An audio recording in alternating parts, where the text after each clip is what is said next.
11 a.m. 11 a.m. on a Wednesday, November 23rd. You should have your calendar marked for that because we're about to get a report that should have the biggest shift that we have seen yet. Now, we're going to talk about exactly what to expect, what we're looking for, and what could happen in the stock market, obviously, in this video where I'm holding this not empty cup of coffee. See, there's coffee in it. The haters think my cups of coffee are empty. How do I get as much done without coffee? I couldn't do it. Wouldn't happen. I've tried it before. I just end up napping. It's bad. Gotta have coffee. Anyway, this video is brought to you by Moomoo and the Black Friday coupon code link down below. Of course, folks, we're talking about the Federal Reserve minutes, which come out tomorrow. Tomorrow at 11 a.m. I will be live streaming the release of these. And this is the first report that is coming out that we expect to actually see the Federal Reserve acknowledge the two-sided risk of hiking and hawking. Keep in mind that this is also the meeting where Jerome Powell first came out and suggested, hey, you know, we're thinking about going with a slowdown, 50 basis point hike. We had Nikki Leaks leaking the idea about the 50 basis point hike for December, which will be in about 2.5 weeks from now. We had a lot of enthusiasm that came about this potential Fed rate hike slowdown, and we had a lot of, recognition from Jerome Powell that, hey, you know, we've got to, and this is what he said in the press conference, we've got to recognize that there are lagging effects of monetary policies. That was the first time. The very first time Jerome Powell actually recognized and talked about the lag of monetary policy. The Federal Reserve Open Market Committee statement talked about the lag. Jerome Powell talked about the lag. And that means they talked about the lag in the meeting. And tomorrow we get the minutes for those. And it's the first meeting where we actually are going to get a lot of lag talk. The only reason markets went really fussy is because that one reporter started yapping his trap about how markets were rallying on what Jerome Powell was saying, which wasn't even true at the time, leading markets to sell off when Jerome Powell ended up going hard, suggesting that it feels like we haven't made any progress. Remember the takeaways from last FOMC meeting after the press conference, okay? Remember some of the takeaways. Jerome Powell said things like, it seems like we're not making any progress.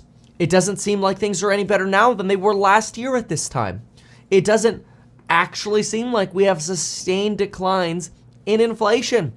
Now, do keep in mind, this hawking came as a result of a press reporter asking a stupid question, came before the CPI report for October, which came in low, before the low PPI report, the producer price inflation report, and came, as a result of a prompt from a reporter who wasn't recognizing that, just give Jerome Powell the opportunity to bask in the idea of talking about a slowdown in rates.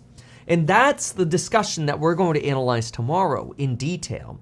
But I want to tell you exactly what to look forward to tomorrow and what the market could do with a warning right after a message from our sponsor. And it's not the 60% off coupon code for Black Friday, it's Moomoo. But before we get into that, I want to thank today's sponsor, Moomoo. Moomoo is an advanced one-stop trading app that makes it easy for traders to do any and everything they need. Moomoo offers an earnings calendar, which is a clear and customizable calendar that lays out individual release dates of financial reports for you. Being able to see when reports come out is so crucial for trading effectively, and having all of the reports listed and organized into one calendar makes things a lot easier than constantly trying to go around to different websites. That way you can get the information you need when deciding on your next big trade. Moomoo also offers fund tracking, which allows you to get a quick overview of the movement of funds in the stock market to help you make the best trading decisions if you want to see what the big boys and girls are up to. It's tools like these that separate Moomoo from any other trading platform. So at bare minimum, try it. Try it along the other platforms you're using and check it out. If you're a beginner, intermediate, or advanced trader, Moomoo's unique set of tools and trend visualizations make understanding market movements just that much easier. And in something like stock trading, it's those little things that can make all the difference. Moomoo is also giving out $10 of cash back when you complete your first deposit of any amount celebrating the company's 10th anniversary. Only available when you sign up via my link down below, and on top of that, the more money you deposit, the more free stocks you can get, up to 15 totally free stocks. Check out those terms and conditions via my link down below. Get that cash back, get those up to 15 free stocks. And for Australian users, it's up to 50 bucks Australian dollars cash back when you deposit more. So what are we looking for tomorrow? We are looking for the following. What specifically is the Fed looking for in terms of a lag? Because at the moment, we still have mixed signals from consumers going through spending. They're borrowing more money. Where are they suggesting the lag is? Jerome Powell in press conferences has told us that the monetary policy lag might actually be very short because financial conditions begin to tighten in anticipation of what the Federal Reserve says, turning on the head this idea that it takes 18 months for monetary policy to actually affect markets. What if that theory has been revised? What if we get commentary in the FOMC minutes tomorrow that suggests the Federal Reserve has concluded monetary policy lags by 6 months? Well, then it's entirely possible that the Fed might say, look, what if we, in these minutes, what if we were to pause in March? We would then see peak Fed hiking effects, essentially, in September of 2023. Folks, almost every estimate for inflation for September of 2023 is substantially lower. And guess what also starts potentially happening in September of 2023? According to JP Morgan, we actually expect, finally, shelter inflation to roll over. That's when we expect the lagging owner's equivalent rent to actually roll over. September of 2023 should be a very good period for markets as data actually comes in really soft on not just inflation across the board, barring any other kind of war or whatever that could temporarily spike inflation or COVID outbreak or whatever. My gosh, not that again. So we want to see an understanding of what the Fed views as a lag. How long is that lag? How many people think it's 3 months, 6 months, or 9 months? Because that's going to give us a very interesting trajectory of when the Fed actually is trying to align peak tightness, right? That will be very, very good for markets. And the stock market likes to price in its expectations for the future about 12 months in advance. So if we start thinking we're potentially going to be in a trajectory of stocks leading us out of a recession come Q2, Q3 of 2023, markets could slowly start trying to price that in. And tomorrow, we're not going to have a press that's hawking us, that's leading Jerome Powell to talk dirty to us. What we're actually going to get is probably just the bullish talk about a pause and lags.